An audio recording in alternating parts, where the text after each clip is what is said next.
Hey Rockstar, it's Christina here. Do you want to feel more confident and have more influence when speaking with others? If so, join my free Small Talk Made Simple class. In this 10-day email course, you'll learn how to clearly communicate your value, have great conversations, and create stronger relationships. Sign up now. It's totally free at thecmethod.com. Welcome to Stand Out, Get Noticed, the podcast that helps you speak and present with rockstar confidence. I'm Christina Canters, your host and founder of the C Method Communication Skills Training. For free resources and to subscribe to the show, visit thecmethod.com. Hi there, Rockstar, and welcome to Stand Out, Get Noticed. Christina with you here for episode 166. This week, I'm podcasting to you from our Airbnb in Malta, which is an absolutely fascinating country. It was, I don't know how much you know about Malta, but it was ruled by so many different cultures. And as a result, there's an incredible mix of influences here, from the food to the architecture to the languages. And it's all jammed into a couple of tiny islands, and there's less than 500,000 people who live here. So it's a very cool country. I've been posting up photos on my Instagram. Follow me. I'm at CJ Canters. I'm not a massive Instagram user normally, but I do like to post when I travel, mostly to make my friends at home jealous, because why else would you post photos of you traveling? Okay. So my experience here in Malta has actually, well, it's brought a couple things to my attention, and that's what I thought I would podcast about today. One thing I love about traveling is you meet lots of interesting people, and Aaron and we met a guy from France, and he's a student, and he's been here for a month doing an internship, and we were talking about languages, and he's traveled quite a lot, and we said to him, oh, you should come to Australia for your next internship. That would be super fun if you want to improve your English, which he said he did. And he said, yeah, I'd love to come to Australia, but Australians are really hard to understand. He said the accent is really hard to understand. And we said, well, you're understanding us pretty well. And he said, yeah, but most Australians, I can't understand them. And it got us thinking, and I realized that, you know, a lot, if you're Australian and you're listening to this, you'll know what I'm talking about. When I say that we tend to run our words together, and we don't pronounce certain things or certain words or syllables. So, for example, if we say, how are you going? If we ask, how are you going? A very, very thick Australian accent would sound like, how you going? And I'll say that again. If you've never heard that before, you might be like, what? What was that? We say, how you going? How you going, mate? What's going on? And we tend to run all of our words together like that. And it does make it really, really hard for other people to understand. And from this conversation, it sort of reiterated to me that we all have a responsibility to ensure that our message is received the way that we intended. And this is what I want to talk about today. It's a simple communication thing. It forms the basis of all communication. And this is one of the first things that I learned about communication, is that the meaning of a message is in the effect it has. The meaning of your message is in the effect it has. So this means that whatever message you share, whatever it is you say, the words you use, your tone, your body language, how you put that message out there, the meaning that it has is not actually what you've said or how you've said it. It's how it's been received by the other person. Have a think about that for a moment.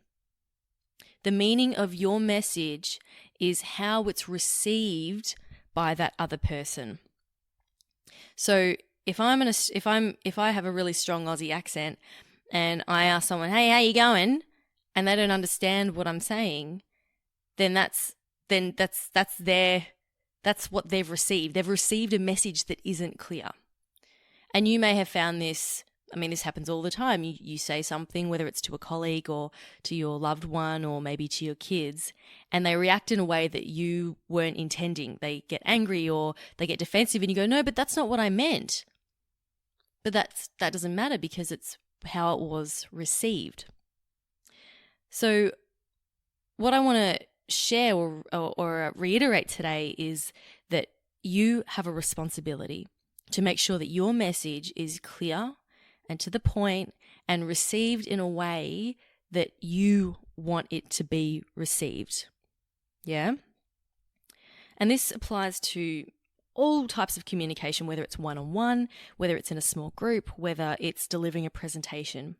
So for example, if you're delivering a presentation, this would mean using language that everyone can understand. For example, not using jargon or really long words. This isn't about you sounding smart or important. Instead, you have to think about, well, how can I make my message or my presentation received in the way that I intend? And if your goal is for people to understand what you're saying, to buy into your idea, then you sure as heck got to make sure that your message is received in the way that you intend, right? Something else that you can do at work, for example, getting someone's attention before you deliver your message. If you just call out to someone across the room and ask them a question, you haven't actually ensured that they're in the right place to receive your message effectively. If they're in the middle of something, if they're working away and then your message comes through, but their head's already full of other things that they're focusing on, they're not going to receive your message in the way that you want it to. So it could be simple as saying, "Hey, Mike, have you got a moment?" Then waiting for them to turn around and say, "Yes, hello, what would you like? How can I help?" And then you deliver your message. It could be, here's another example, saying your name clearly when introducing yourself.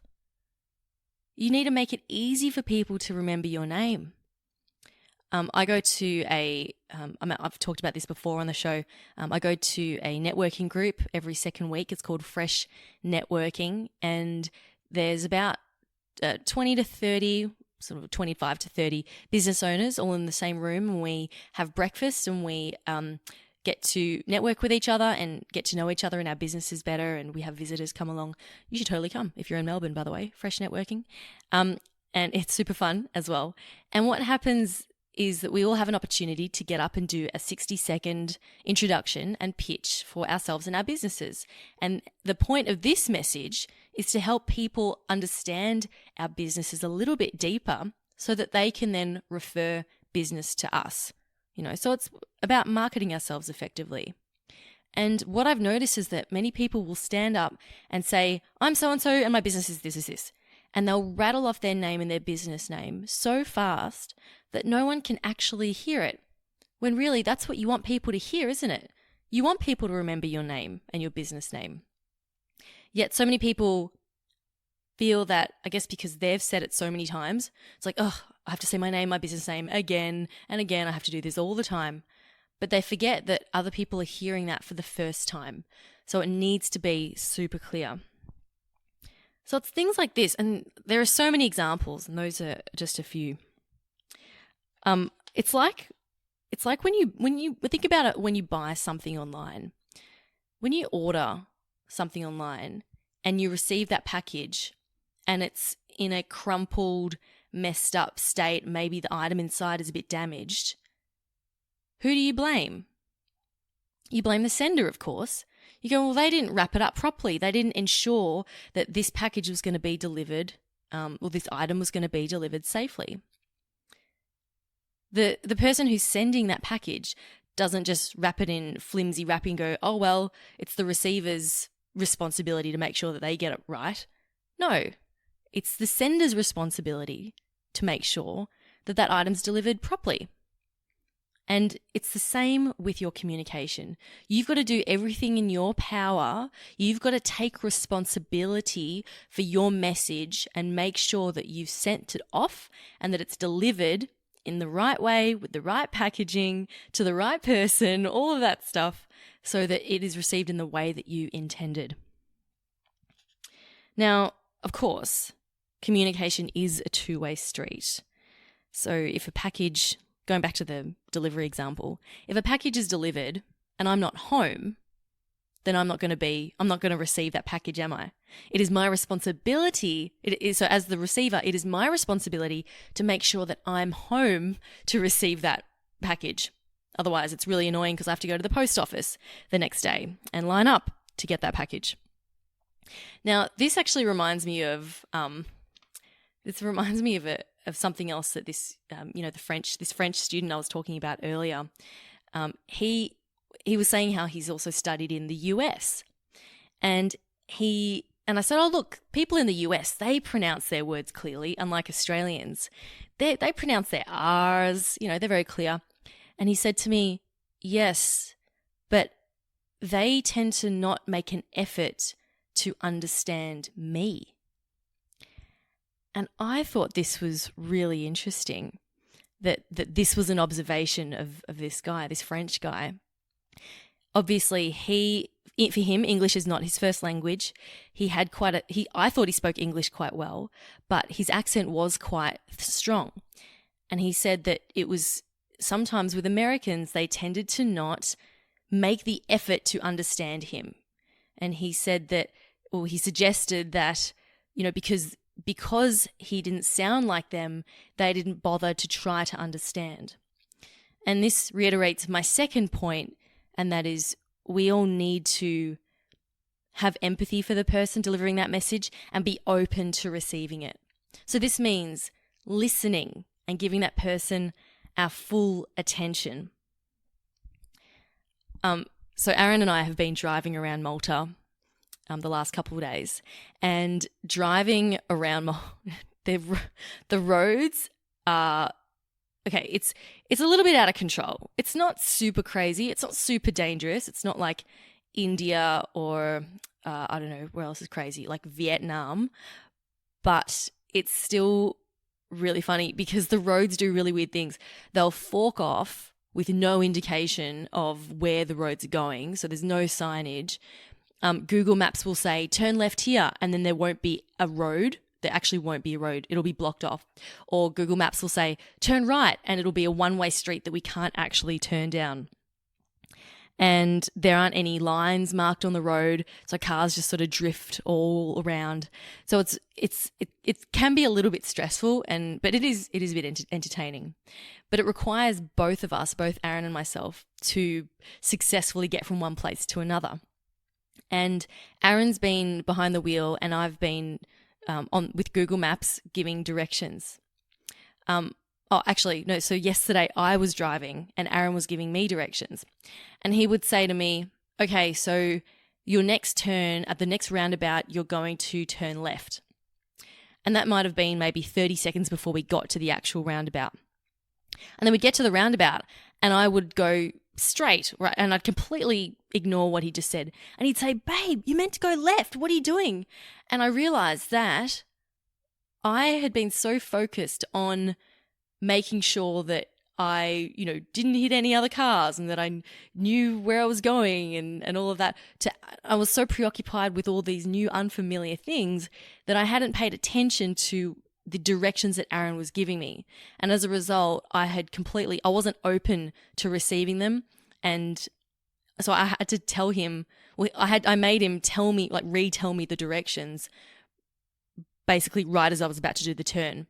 So, and that showed me that it doesn't matter, like you need to be open to receiving. And I think that's something that we can all do a little bit more of in our day-to-day communication, in terms of when someone is speaking to us, being aware not just of the words that they're saying and the language they're using, but also looking at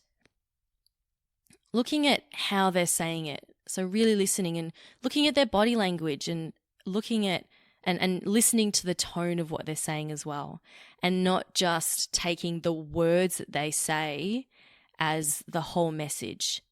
Because as we know, the words that we say make up a very small part of the message that we're actually communicating. There's tone and there's the non-verbals as well. So if we can all, if there's one thing you take from this, it's to build your awareness when other people are delivering a message to you, and being open, being patient, taking the time to listen to what's truly being said, and to have a bit more empathy for that person and try to understand where they're coming from as they deliver that message as well. So, a couple of things for you to think about.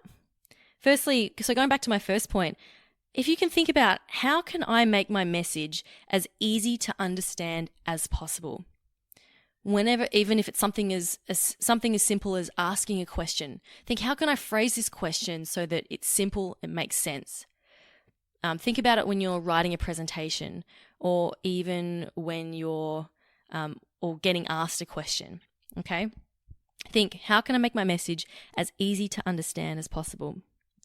And secondly, to ask yourself, when receiving a message, ask yourself, am I getting the full message of what this person intended? Have I captured all of what's being communicated? And is there something I can do to make sure that I've heard correctly? So this might mean that you ask for clarification, you repeat it back to them. So it's making sure that you are active in both types of communication, whether it's you're delivering or receiving. And if you can do that, then I'm sure, in fact, I'm positive that you will notice a real difference in your ability to get things done more efficiently, to build better relationships at work, and to have an easier time to resolve issues quicker. All of the things that will help us to do our jobs better and to have a better time at work and to enjoy being there and build a stronger culture with our team. That's all going to improve if we can all work on bettering our communication. So I hope that you've enjoyed this episode. That brings us to the end.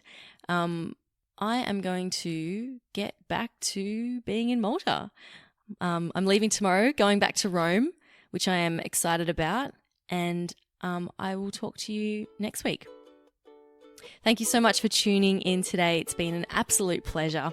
Keep on being awesome, and I will talk to you next week. My name's Christina Canters, and this has been Stand Out, Get Noticed.